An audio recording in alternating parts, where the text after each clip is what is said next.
Sabemos que el nasciturus es un ser humano, que pertenece a la especie humana, eso lo dice la ciencia, ¿no? Ahora lo que tenemos que ver es si todo ser humano es una persona humana. Esa es la discusión, ese es el fondo de la discusión, ¿no? Por eso a mí me da mucha pena por la ignorancia que implica y mucha gracia, ¿no?, por la ingenuidad que implica escuchar discusiones acerca del aborto que se centran en que si es un montón de células, si es un coágulo, si tiene aspecto humano, si no lo tiene, si se parece a un bebé o si no se parece, si es un pedazo del cuerpo de la madre o no lo es. Porque todas las personas que discuten acerca de esto no se han tomado el trabajo mínimo de informarse acerca de lo que ya está científicamente determinado. Aquí no se trata de una discusión científica. Ya sabemos que es un organismo unicelular, el cigoto, individuo, humano, diferente de su padre y de su madre. Eso ya lo sabemos, no lo podemos discutir. Acá la discusión pasa por un tema filosófico, ¿sí? Si ese individuo humano, con una célula, con 32, con 64 o con 10 millones de células, es una persona o no lo es. Esa es la cuestión. Y el ser persona no está marcado por un momento biológico, ¿no? No es que desde el momento en que cumplimos tal condición nos convertimos en personas. Y antes que éramos, ¿no? Siempre somos humanos. Ahora, ¿todos los seres humanos son personas? Hay quienes sostienen que no, ¿no? Y esa ideología es la que hizo que, por ejemplo, en la antigüedad se creyera que los seres humanos de raza negra no eran personas, ¿no? Por eso eran esclavos y el esclavo era una cosa. Los seres humanos con malformaciones físicas importantes no eran personas y por eso se los podía eliminar, ¿no? Para Hitler, ¿no?, los judíos no eran personas, eran subhumanos y por eso se podía experimentar con ellos, se los podía quemar y hacer jabón, ¿no?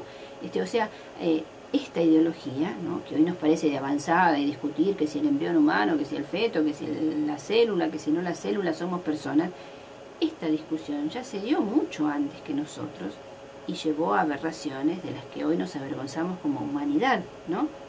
Pero somos ciegos para no darnos cuenta que seguimos discutiendo lo mismo, ahora bajo el signo de la modernidad. Hay diferentes posturas, como les decía, y todas son posturas filosóficas, o sea, no podemos demostrar científicamente si un ser humano comienza a ser persona en determinado momento de su existencia, ¿sí? Solo sabemos que es humano. Una primera postura sostiene, ¿no?, que el nuevo ser humano es persona, o al menos debe ser considerado persona, y por lo tanto sujeto de derechos, debe tener derechos desde la concepción. Porque el hecho de contar con un patrimonio genético diferente al de sus padres hace de él un ser humano. Y esta postura dice, no hay ser humano que no tenga dignidad de persona humana. Esta primera postura es la que sostiene nuestro Código Civil.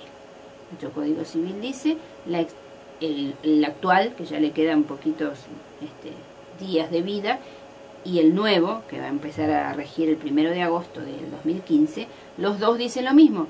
La existencia de la persona humana comienza en la concepción.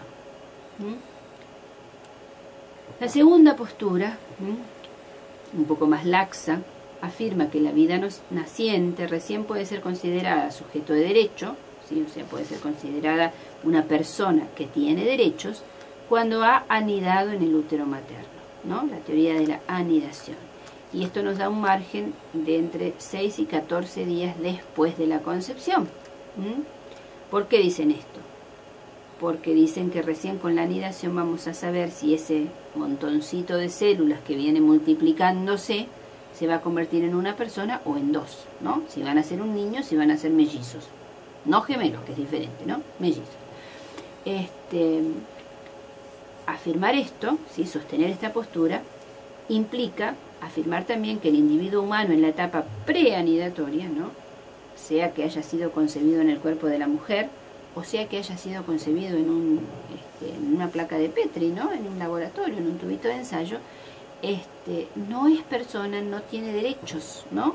Es vida, pero es una vida que puede ser manipulada a mi antojo, ¿sí? La puedo cuidar, la puedo, si la tengo en el laboratorio, la puedo llevar con cuidado al vientre de una mujer para que se implante, o la puedo poner bajo un microscopio y experimentar con ella, cortarla, romperla, diseccionarla, teñirla, ¿sí? La puedo tirar por el desagüe, como ha sucedido, la puedo congelar, la puedo descartar porque descubro que tiene información genética errada, equivocada, en fin, puedo hacer un montón de cosas porque tengo una vida, pero esa vida no tiene derechos, no es una persona todavía. Puedo hacer con ella lo que quiera, para su bien o para su mal. Esta es la segunda postura, la postura de la anidación. La tercera postura sostiene que recién comenzamos a tener derechos, recién comenzamos a ser personas, cuando comienza o avanza un poquito más la formación de nuestro sistema nervioso, ¿no? Mucha gente dice antes de esta etapa, y estamos hablando de 21 días después de la concepción, si todavía no llegamos al primer mes de embarazo, ¿sí? Hay mucha gente que dice hasta esta etapa son un montón de células que no tienen sensaciones, no sienten, ¿no? Entonces no hay persona, ¿no? Identifican el ser persona con el poder sentir dolor, por ejemplo, ¿no? Entonces mucha gente dice, ¿qué importa que lo serruchemos, lo pasemos por una cureta, lo hagamos fetitas como el fiambre que cortamos en la máquina si no siente, ¿no? Y yo diría, bueno, entonces con ese mismo criterio anestesiamos a una persona y la cortamos en fetitas porque total no va a sentir. ¿Cuál es el problema? ¿No es lo mismo?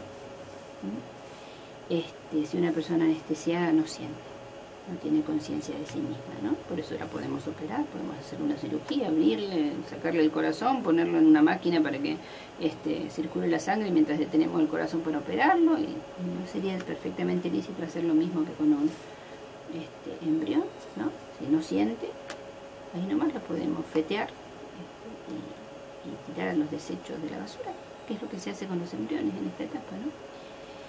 Bien, porque esta postura dice que solo se reconoce como persona humana, como sujeto de derecho, al ser que ha comenzado a desarrollar su sistema nervioso, por ende su cerebro. La cuarta postura, que es la más extrema de todas, pero que lamentablemente está vigente en algunos países del primer mundo, dice que el ser humano recién es sujeto de derecho cuando nace, cuando es capaz de respirar y subsistir por sí mismo fuera del seno materno. Y acá tenemos entonces estas grandes incoherencias, ¿no? En que un niño con 7 meses de gestación que nace prematuro tiene derecho a que se lo cuide y a que se proteja su vida y se haga todo lo posible para sacarlo adelante. Y un niño que está cursando el 8º o 9º mes de gestación, como su madre todavía no ha entrado en trabajo de parto, puede ser perfectamente abortado, muerto, ¿sí? En esa etapa gestacional, ¿no? Porque todavía no ha nacido, todavía no tiene derechos, ¿no? Y vamos a ver, no lo voy a publicar acá en este video, si ustedes quieren les dejo el link, ver un aborto de 3er trimestre, ¿no? Un niño perfectamente viable, y cómo se lo aborta y se lo mata, ¿no? Porque bueno, la madre no tuvo tiempo de abortar antes, entonces deja que la criatura llegue al 7º, 8º mes de embarazo y ahí lo aborta, ¿no? Porque es legal, porque no tiene derechos, porque no nació. Vemos, o sea, son palabras que a lo mejor cuando las decimos nos suenan bien al oído y dices, bueno, sí, en realidad tiene razón, si todavía no nació, ¿qué derechos va a tener? Pero cuando vemos las aplicaciones y las consecuencias prácticas que estas ideas tienen, entonces allí es como que tenemos que tener un sacudón y hacer el clic, ¿no? ¿Qué enseña la Iglesia? Creo que todos lo sabemos, pero nunca está de mal repetirlo, ¿no? Nunca está de más repetirlo. La Iglesia Católica, apoyada en la palabra de Dios, que afirma, tú creaste mis entrañas, me has tejido en el seno materno, señalados estaban mis días antes de que llegase el primero de ellos. Esto lo dice también el salmista, ¿no? La Iglesia sostiene y defiende con capa y espada la primera de estas 4 posturas, ¿no? El ser humano es humano, imagen y semejanza de Dios desde la concepción. La Iglesia no dice si es persona o no es persona, porque no es una cuestión que se pueda decidir por una opinión. La Iglesia dice es humano, y porque es humano debe ser defendido y cuidado desde el primer momento. No puede existir un ser humano que no sea persona. porque su patrimonio genético y su alma espiritual e inmortal, nosotros creemos que todo ser humano tiene un alma, ¿no? ¿Cuándo aparece el alma? ¿Cuando se forma el cerebro? ¿Cuando nacemos? ¿Cuando nos implantamos? ¿Cuándo? ¿Cuándo Dios nos da un alma? No sabemos. Creemos firmemente que desde el momento en que hay un nuevo ser humano, Dios está obrando allí. Y si Dios está obrando, suponemos que también nos está dando el alma. Pero como no lo sabemos con certeza, lo defendemos desde el inicio, para no caer en el peligro de cometer un error. El patrimonio genético y su alma espiritual e inmortal hacen de él un ser único. Y por eso su vida debe ser cuidada y protegida en toda circunstancia. Porque es el más pequeño de todos, ¿no? Recuerdan que Jesús, en el Evangelio de San Mateo, cuando habla del juicio final, dice: lo que hicieron con el más pequeño de mis hermanos, lo hicieron conmigo. Bueno, hoy día, ¿quiénes son los más pequeños? Los más pequeños son los no nacidos, ¿no? Que están totalmente indefensos y a merced de lo que quieran hacer con ellos su madre, los profesionales de la salud, sus familiares. Por eso la Iglesia rechaza absolutamente, totalmente, el recurso a medios artificiales para prevenir y para eliminar un embarazo. Los primeros, los métodos para prevenir un embarazo, son los que llamamos popularmente métodos anticonceptivos, ¿sí? Pero nosotros en doctrina social distinguimos, ¿sí?, entre métodos anticonceptivos y métodos contraceptivos, ¿sí? Los métodos anticonceptivos son aquellos métodos que están destinados y que solamente tienen como efecto evitar que se produzca la concepción, ¿sí? Evitar que se produzca el encuentro normal y natural de un óvulo fértil con espermatozoides, ¿sí?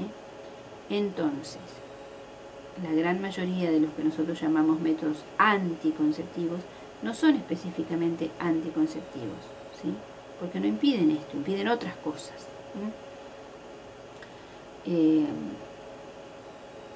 En cambio, los otros métodos, ¿sí?, que impiden, por ejemplo, la anidación, impiden la movilidad tubárica, impiden que el nuevo ser ya concebido pueda descender normalmente hasta el útero, o si llega a descender hasta el útero, que pueda encontrar un colchoncito donde anidar, destruyen el endometrio, bueno, en fin, un montón de otros efectos que tienen estos anticonceptivos, entre comillas, son en realidad efectos contraceptivos. O sea, hubo concepción, ¿sí? Pero antes siquiera de que la mujer llegue a darse cuenta, esa concepción se aborta, esa vida se elimina. Por eso decimos que los métodos contraceptivos son abortivos, o potencialmente abortivos al menos. Pero ¿qué pasa? La propaganda, ¿no?, nos tiene que convencer de que todos son anticonceptivos, porque hay muchas mujeres que, si supieran lo que de verdad hacen estos métodos artificiales en su cuerpo, no los utilizarían. Si fueran conscientes, si se les dijera la verdad acerca de lo que estos métodos hacen, no los utilizarían. Entonces hay que engañarlas. Decimos que son simples anticonceptivos, que no pasa nada, que impiden la ovulación. Y no es verdad. Muchos de estos anticonceptivos no son anovulatorios, no impiden la ovulación, impiden otras cosas, provocan microabortos, abortos tempranos. Por eso decimos que este es un gran engaño. En la actual situación de las cosas, los únicos métodos anticonceptivos que existen y que solo son anticonceptivos, o sea que solo van a tener como efecto, si funcionan bien, evitar la concepción, y nunca van a ser abortivos, son los métodos de abstinencia en los periodos fértiles femeninos, los que llamamos métodos naturales, ¿sí?, y los métodos de barrera, los que ponen una barrera entre los óvulos y los espermatozoides. Aquí estamos hablando de preservativo masculino, preservativo femenino o diafragma, ¿sí? Esos son los únicos métodos que son exclusivamente anticonceptivos. Por lo tanto, no son nunca, en ninguna circunstancia, abortivos. Todos los otros métodos, especialmente los hormonales y los mecánicos, ¿sí?, si bien pueden impedir la ovulación, ¿sí?, si a mí me dan una bomba de hormona, lo más probable es que la ovulación sufra, ¿no?, y hasta se interrumpa. Pero no es el único efecto. También tienen otros efectos, ¿sí?, entre ellos, como ya les decía, endurecer, ¿sí?, las trompas de falopio para que no tengan motilidad se dice, ¿no? Para que no tengan latencia, no latan y no dejen que baje, digamos, el cigoto, o directamente destruir, alterar y debilitar de tal manera el endometrio, el recubrimiento del útero, que cuando llega el cigoto al útero se encuentra desnudo, digamos, no tiene dónde anidar, y entonces se aborta, se pierde. Es por eso decimos que tales métodos, todos los hormonales y los mecánicos, son al menos potencialmente abortivos, ¿no? Y las mujeres que utilizan estos métodos nunca van a saber si cumplieron su función anticonceptiva o si cumplieron una función contraceptiva, ¿no? Lo único que van a ver es una hemorragia y nada más, ¿no? Pero en esa hemorragia puede estar yéndose la vida de su hijo, ¿no? Esto sin quitar que también existen productos directamente utilizados con fines abortivos, ¿no? Esto no hay discusión. El aborto mismo. Tenemos la píldora del día después, por ejemplo, como productos utilizados directamente con fines abortivos, ¿no? Si yo voy y consigo y tomo píldora del día después, es porque tengo duda de que se pueda producir un embarazo y quiero que no continúe, ¿sí? Es abortivo. Quizá no aborto porque quizá no llegó a darse el embarazo, pero si se dio lo voy a abortar seguro. Los métodos, esta anticoncepción de emergencia, no es anticoncepción de emergencia, es contracepción de emergencia. Y finalmente el aborto mismo, como decíamos acá, ¿no? Médicamente hablando, el aborto es la terminación del embarazo, y digo terminación con toda conciencia, por más que siempre se habla de interrupción del embarazo, pero es mentira, ¿no? Si yo interrumpo esta clase que estoy dando, la puedo retomar dentro de una hora o dentro de 10 días, ¿sí? Pero si yo interrumpo un embarazo, no puedo retomar nunca más. Ese embarazo no lo retomo más, lo eliminé, lo terminé. Entonces el aborto es la terminación del embarazo cuando el feto no es aún viable, ¿no? Cuando de ninguna manera podría sobrevivir fuera del vientre de la madre, ¿no? Es decir, o antes de que cumpla las 20 o 22 semanas de gestación, o antes de que alcance los 600 gramos de peso. Eso es médicamente hablando un aborto, ¿sí? Si el niño se lo intenta abortar después de este tiempo, después de las 22 semanas o cuando ya pesa más de 600 gramos, para el médico, ¿sí?, no se va a encontrar con un aborto, se va a encontrar con un parto muy prematuro, ¿sí? Pero en la práctica nosotros englobamos a todo con el término de aborto porque la intención es abortar, ¿sí? Aunque médicamente hablando nos digan no fue un aborto, fue un parto muy prematuro que no prosperó. Pero ¿por qué se produjo ese parto muy prematuro? Fue un aborto, ¿sí? Fue una maniobra abortiva. Por eso decimos aborto a cualquier método o intento, ¿sí?, de terminar un embarazo en cualquier momento del mismo, ¿sí?, si la intención es terminar el embarazo. Por eso en el lenguaje corriente, la muerte provocada de un feto viable también es considerada como aborto, ¿sí? El aborto se da en la intención, ¿sí? O en la naturaleza, ¿no? Tenemos abortos espontáneos, ¿sí? Los abortos espontáneos son siempre antes de que el feto sea viable. Una vez que el feto es viable, si se produce una maniobra abortiva, en realidad se está produciendo una maniobra de parto prematuro, pero con intención abortiva. Por eso las llamamos aborto. Espero haberme explicado y no haber hecho mucha galleta. Bien, yo aquí en la clase presencial proyecté un par de videos. Ahora, como estamos en la clase virtual, considero, bueno, que es libre, digamos, si ustedes quieren ver de primera mano con lo que es el proceso de aborto. Les pongo solo dos ejemplos. Un aborto temprano, de primer trimestre, pero van a ver que el niño está perfectamente formado, tristemente, y el otro es de aborto de tercer trimestre, o sea, un aborto de un niño a término, que su madre decide eliminar, y bueno, van a ver ahí cómo lo matan a sangre fría, y dentro aún del vientre de la madre, o parte de su cuerpo aún dentro del vientre de la madre. Bien, ya les digo, como esto es mucha gente puede llegar a ver este PowerPoint, y no todos estarían dispuestos a presenciar estos horrores, les dejo el link para el que quiera mirar. La Iglesia tiene también una palabra acerca de los métodos anticonceptivos, ¿no? Con respecto a los métodos contraceptivos, la Iglesia es muy clara. el aborto directamente provocado es un crimen, ¿sí? Entonces ningún método que pueda ser potencialmente abortivo es lícito para ningún ser humano, menos para un cristiano que ya lo sabe, pero para ningún ser humano, porque va en contra de la dignidad de ese ser humano en gestación. Entonces métodos potencialmente abortivos quedan fuera de toda discusión, no son negociables, diríamos nosotros, ¿sí? Queda el tema pendiente de los métodos realmente anticonceptivos, ¿sí? O sea, los que no son abortivos, ¿sí? Que simplemente están destinados a evitar la concepción. Y también la Iglesia tiene una palabra sobre esto, y nos dice desde la encíclica Humane Vitae de Pablo VI en el 68, que el acto sexual, que es un acto unitivo y procreativo de por sí, o sea, tienen las dos dimensiones, ¿no? Está pensado en la mente de Dios para que los esposos se unan y sean felices en esa unión, disfruten de esa unión, ¿sí? Pero también esté abierta esa unión a la procreación. Nosotros sabemos que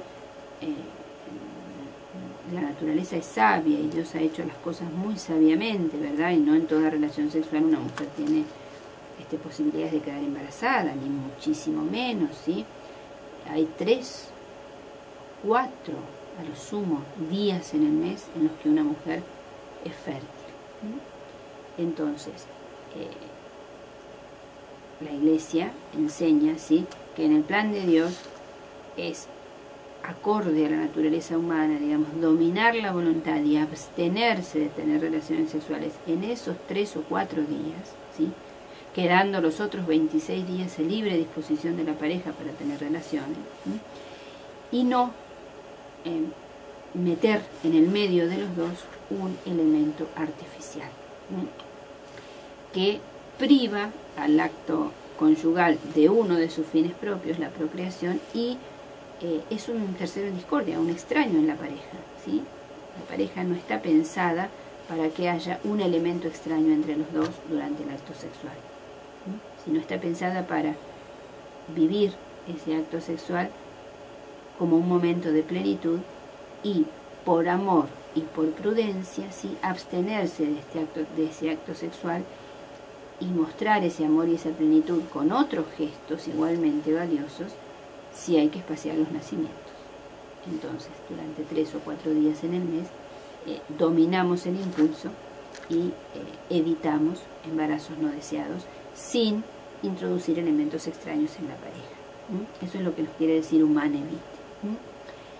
Por eso, en virtud de este deber de procreación responsable, es lícito únicamente, o sea, es humano, el único método humano es el recurso a los métodos naturales de regulación de la natalidad, ¿sí?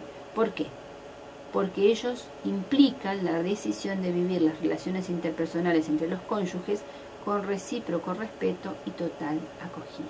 O sea, no ponen un elemento extraño entre los cónyuges durante el acto sexual y además fortalecen el amor y la voluntad de cada miembro de la pareja.